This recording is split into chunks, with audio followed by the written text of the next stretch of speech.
Welcome to another episode of The Brand Called You, a podcast and podcast show that brings you leadership lessons, knowledge, experience, and wisdom from thousands of successful individuals from around the world. I'm your host, Ashutosh Garg, and today I'm delighted to welcome a very accomplished professional from Mumbai, India, Mr. Raja Ganapathy. Raja, welcome to the show. Thank you, Ashutosh. Privileged to be here. Thank you. Raja is the founding partner of Spring Marketing Capital. So Raja, before we talk about Spring Marketing Capital, tell me about your own journey that has led to the formation of Spring Marketing Capital.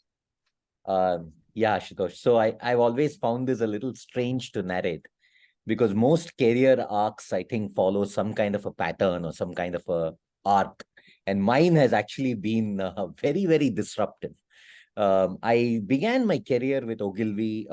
After college, I spent 10 years in the Ogilvy group in various roles. My first experience of marketing was, at the place where many of us have learned marketing, which is Unilever. I worked on Unilever brands for 5 years, then ended up working with a mixture of Indian and multinational companies over the balance of my tenure. Post my stint in Ogilvy, I joined Deutsche Bank, which was, I think, my first U-turn. Deutsche Bank was launching retail in India in 2005, and I joined them as CMO. It was a very unique experience because Deutsche was like a startup with deep pockets. So they built the bank ground zero up. I was one of 20 founding members of the bank. We launched liabilities, then assets, then credit cards, business banking, private wealth management during a very hectic 3-year period. And I was CMO during that process. Then I took my second and most dramatic U-turn. I went and joined Sequoia Capital. Okay. I have to confess, when I first got the headhunters call, I had never heard of Sequoia in my life. This is 2008. It's still very early days for venture capital in India. I had to Google to find out what kind of a company Sequoia was. Worked there for 10.5 years, probably the most defining stint of my career. And in some ways, the work I did in Sequoia kind of brought all my experiences together and became a platform for me to leap from and start Spring. Amazing. And yeah, that's my story so far. Fantastic. And now tell me a little bit about Spring Capital and what is the kind of investments you make? Yeah, so we call ourselves actually Spring Marketing Capital. Marketing capital is a term that we invented because there's nothing like what we do anywhere in the world. What we want to become is really an investor in the brands of tomorrow. So we want Spring Marketing Capital to be the preferred investor of choice for founders who are building brands. And we feel that our approach is not capital first, which is a typical venture capital approach. Our approach is brand first. Right. We have 2 funds. Our first is a 150 crore fund, which is now about 65% deployed. We made 9 investments from that fund. Companies that you may be familiar with in that fund include Purple, Mosaic Wellness, JAR, Leverage Education, some of the companies we are already investors in. That model, we invest typically at a Series B when the company has already achieved product market fit. And we typically co-invest with a VC or come in after a VC. We offer our brand marketing advisory as part of our investment. So our reason to come into the company is, like I said, brand first. This now has been a 5-year journey. This year, we have launched a second product. I won't call it a second fund. It's a different product. We call it Early Spring. This is a 300 crore fund that is investing behind early stage seed to pre-series A consumer companies. We saw a big opportunity here. Founders who are building consumer businesses wanted someone like us in an advisory capacity early on in their journey. The quality of entrepreneurs has dramatically improved in the last decade. We see more and more operators with significant professional experience stepping out and starting companies. And the consumer story is too well known for me to report here. Absolutely. So that's the second fund. This fund is backed by Godrej and Cipla and Manipal, actually. So we have some very, very strong strategic intelligence sitting in the fund. We made our first investment and are about to make our second investment in this fund. yeah, that's our Fantastic. journey so far. And with the kind of knowledge that you have, more power to all the startups that you're investing in, whether it is pre-seed or whether it is Series B. So my next question to you is that, when I was reading about you, I was fascinated by a term that you use, which is skin in the game marketing. Help me understand this concept and its importance in building brands. Yeah, so in fact, it's very strange you ask me that, because me and my two co-founders, Arun Iyer and Vineet Gupta, we formed a group between the three of us in 2018 when we were starting the process of dreaming up Spring. And that group is called Skin in the Game. I see. Okay. Even today, it's not changed. Mhm. And the reason is because I think one of the biggest challenges we saw, Ashutosh, in marketing is that the traditional marketing company or advertising agency is actually aligned to the wrong side of the balance sheet. Mm. They, unfortunately, their business model is predicated on budgets. Mm. So, typically, if you are the CEO of a company or the CMO of a company and you meet an advertising agency, be very honest, and I've been in that position, Mm. all they're doing is trying to sniff out how much money you have, Mm. because their business is dependent on the budget. So they are, like I said, aligned on the wrong side of the balance sheet. Mm. And to us, what it does is it creates misalignment between a founder's priorities and the agency's priorities. Now, I think this is a model that was built for large companies like Unilever, which have a significant brand marketing team, which takes care of the interests of the company. But this model doesn't work for a young startup where the founder has fundamental, 101 questions on where should I spend money? Should I spend money at all? What kind of initiative should I do, offline versus online? And the problem is you're never sure of the advice you're getting from the other side, because there is a certain transactional element to that advice. Our model, by investing in companies and offering advice, tries to take care of this misalignment. And that's why we call it skin in the game, because we are not only putting capital in the company, but we are also offering our marketing expertise as part of the investment. Well said. And that's such an important component coming in from an investor. Thank you. My next question is that based on all the investments that you've made, all the collective knowledge all you co-founders have, what in your view are some of the common mistakes a lot of founders make when it comes to their brands and marketing? Yeah, actually, our model is built around this. We see two kinds of mistakes that happen in the startup space over my last 2 decades of experience working with founders. The first mistake is that brand lacks business. And this is actually one of the most common mistakes that tend to happen. What happens is the business gets built. The company is, and I said mistake, but I should probably take it back. I think this is the most common occurrence. And it happens because the founder is pretty focused on the right aspects of the business, which is, product, pricing, distribution, customer acquisition, and so on. But a time comes when you cannot push the product anymore. You need a swell to come in with enough number of people buying into your franchise. That is really the fundamental purpose of a brand, is to achieve pull versus push. Very interesting. And I think that is, mistake is a harsh word, because this is just how the startup's journey goes. But this is an easier place to be in. When brand lacks business, it is people like us who can step up and help the founder. The second problem is a bigger problem. And that's probably the real mistake, which is that business lacks brand. So I have seen cases where founders pay disproportionate importance to the brand at a very early stage in the journey. Right. And that tends to become counterproductive because the business has not yet been built, and that becomes a challenge for the company. So I think these are the two common, and whenever we interact with a new company, I think this is what we're trying to sense, where does this company fall? Is it brand lagging business, or is it business lagging brand? Amazing. Amazing. And how do you assess the unique marketing needs of different industries that your investee companies are in?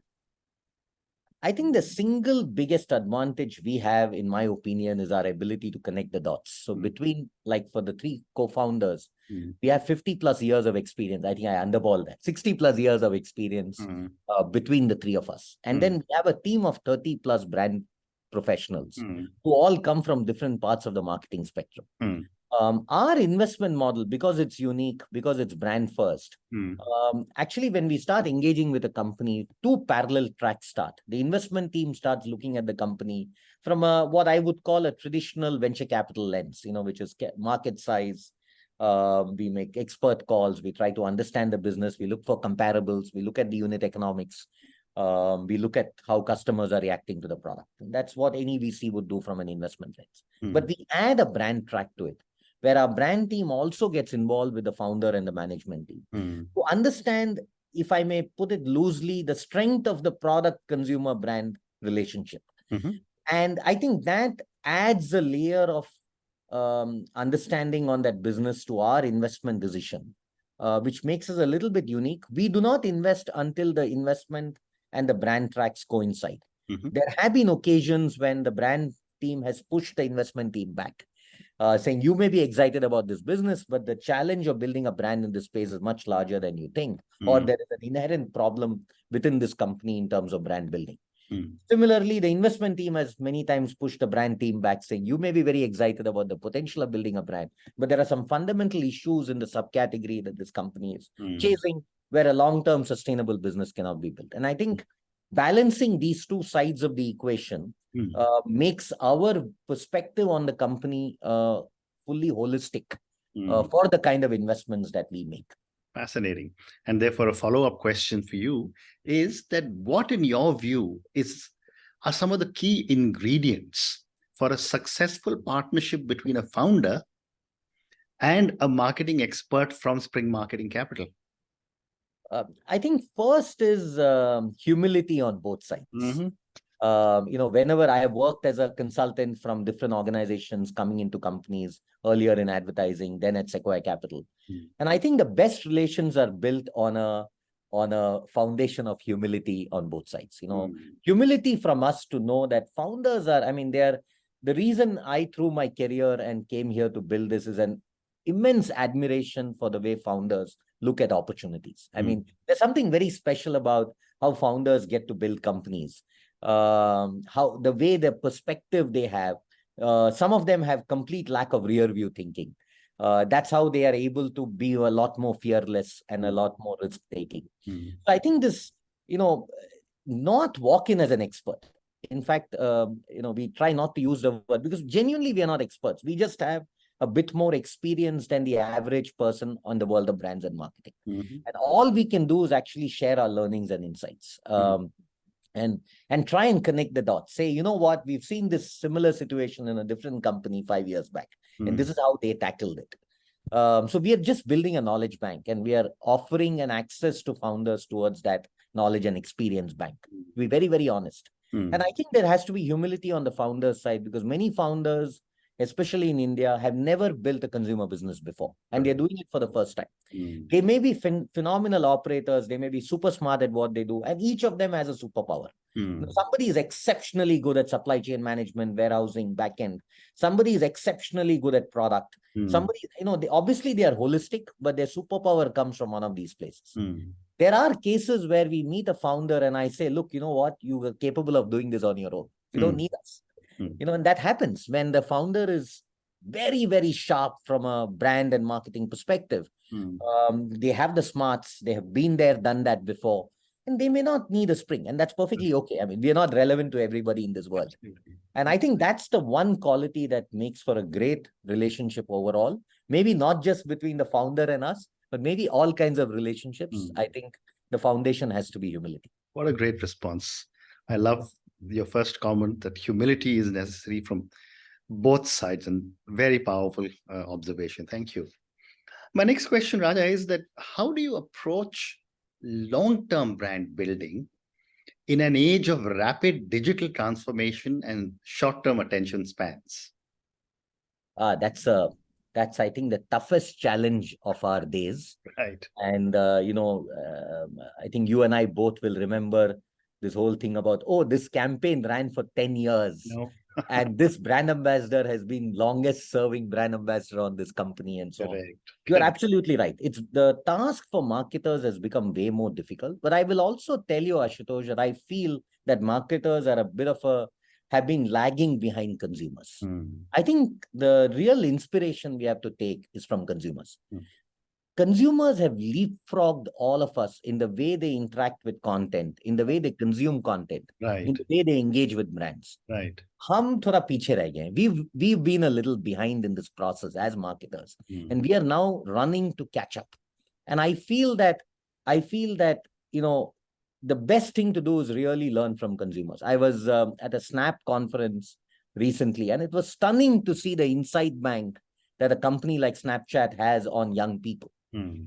And it's fascinating to see the way youngsters are adopting content. Sometimes a bit scary as well. Mm. Today morning, a friend of mine sent me a video of his niece who's calling herself a YouTuber. She's probably 5 or 6 years old. Amazing. And she's created a video of her walking through the house, describing her house. Mm. And she says, please subscribe to my channel. I mean, look, is this the right thing? I have no idea. But I think, is this what the world is changing into? Yes, it's becoming more interactive. It's becoming more today.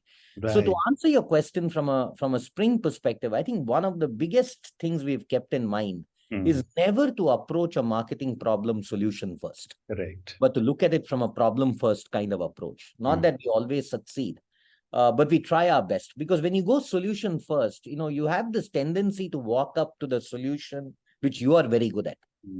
For example, the traditional thing of saying, oh, I am fantastic at creating TV campaigns. And your problem can be solved if you do a TV campaign, or if I'm very good at digital marketing and so on. I think the ability to, just pull yourself back a little bit, look at the problem holistically. And sometimes the solution to the problem is probably UI UX for all your digital assets. Sometimes it is creating a web series, for example. Sometimes it's creating a TV campaign. Sometimes it's looking at your core proposition and figuring out a better go-to-market. And in our 5 years as Spring, we've done all of this at different points of time. In some cases, we've told the company, don't spend any money. Let's first do a digital audit. Let's clean up the assets before you actually spend a single dollar. We asked them to suspend marketing for about 3 months till the cleanup happened. And I believe that, that's the only way to solve this, because like I said, this is a very evolving, dynamic world we live in. So we have to be agile, but we also have to be considered. Great response. I can go on. This is a very... No, it's a great response. But I try to keep it concise. Thank you. My next question is that what role, in your view, does data analytics and consumer insights play when it comes to marketing strategies, and how do you support founders? Yeah, so because of the space that we have chosen for ourselves, we tend to work with companies who have all the data. Okay. My belief is that most of the companies we work with, almost all, with very few exceptions, are actually data monsters. They know everything. Their dashboards are stunning. I think, early on in this journey, we actually considered saying, hey, should we build a data analytics wing of our own? Should we go and acquire a company of young, smart engineers who could help us analyze data? And we realized that, at least at this point of time, it would be superfluous because our founders have this engine built into their companies. I think the help we can provide them is ask the right questions. And that's been a big learning for me, that sometimes you have all the data lying on the table, but you don't know which question to ask. And depending on the nature of the question is where the particular consumer insight comes out, which can help you build a brand or a proposition. Our job is to ask the right questions. Our founders have all the answers inside the company. Well, that just shows your own humility, which you spoke about a few minutes ago. Thank you. I have time for 2 more questions, Raja. My next question is that, can you talk about the importance of ethical marketing practices and brand reputation in today's business landscape? I think, again, very valid, very relevant, very important question today. It's something that's also evolving. I think as someone who's been in the marketing business for the last 30 years, this is something that we are also learning from. And I believe that ethical marketing can only be practiced by people who are ethical themselves. Unfortunately, what's happened is the whole business of ethical marketing and brand reputation has become slightly superficial because it is being used as a method of brand building. I don't think it's a method of brand building. I think every brand needs to be ethical at its core. We need to be gender neutral. We need to be supportive of minorities. We need to use the right language. We need to be in tune with the world today. We need to keep mental wellness in mind. And I think that's who we should be as a product, as a business. An unethical business cannot become an ethical marketer. And I think at the fundamental level, as human beings, we have to be ethical. Right. The problem is many brands, for example, they put out campaigns which promote some kind of a cause. But then you look at it and say, my God, you're a sugar drink. Like you're actually spoiling the health of people. How can you ever be ethical? Right. So at least be authentic, at least be true to yourself. And, if you're a cigarette, come on. I mean, there's enough evidence, scientific evidence in the world to say that cigarettes do cause harm. Then be just very true to who you are. Be clear about the product that you're selling to a company. I just feel to a consumer. Yeah. And I think that's my view. I think this whole ethical consumer brand marketing space firstly needs ethical human beings building ethical products and businesses. And if that happens, everything else automatically falls in place. Very well said. And my last question to you, Raja, and this is for someone who's been in marketing, as you said, for 30 years, and I was now supporting so many other companies. What, in your view, are some of the key trends and emerging technologies that you believe will shape the future of marketing? So I think one of the biggest challenges for all marketers is AI. Correct. And we don't understand it. That's the honest truth. We are grappling with it.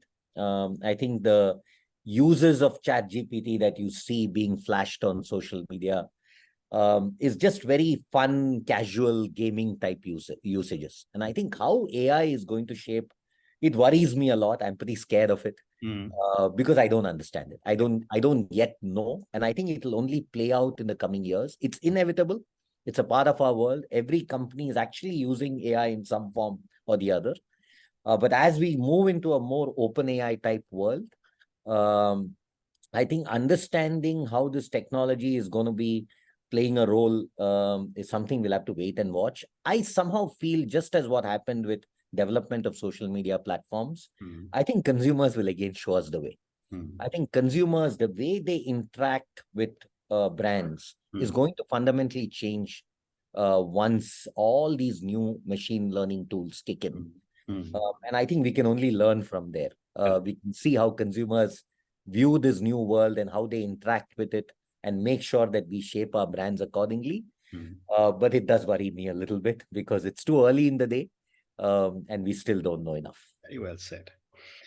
Raja, great response. And on that note, thank you so much for speaking to me about your own amazing journey. Thank you for speaking to me about Spring Marketing Capital. I think what you are giving in terms of knowledge and funds to so many startup entrepreneurs is going to be invaluable as you look back and see so many major marketing companies coming up in the next so many years. Thank you for speaking to me about so many different aspects of what goes into building a brand and how you support founders. Thank you again for speaking to me and good luck. Thank you. Thank you so much, Ashutosh, for having me and giving Spring a voice. Thank you. Thank you. Thank you for listening to the Brand Called You videocast and podcast, a platform that brings you knowledge, experience, and wisdom of hundreds of successful individuals from around the world. Do visit our website www.tbcy.in to watch and listen to the stories of many more individuals. You can also follow us on YouTube, Facebook, Instagram, and Twitter. Just search for the Brand Called You.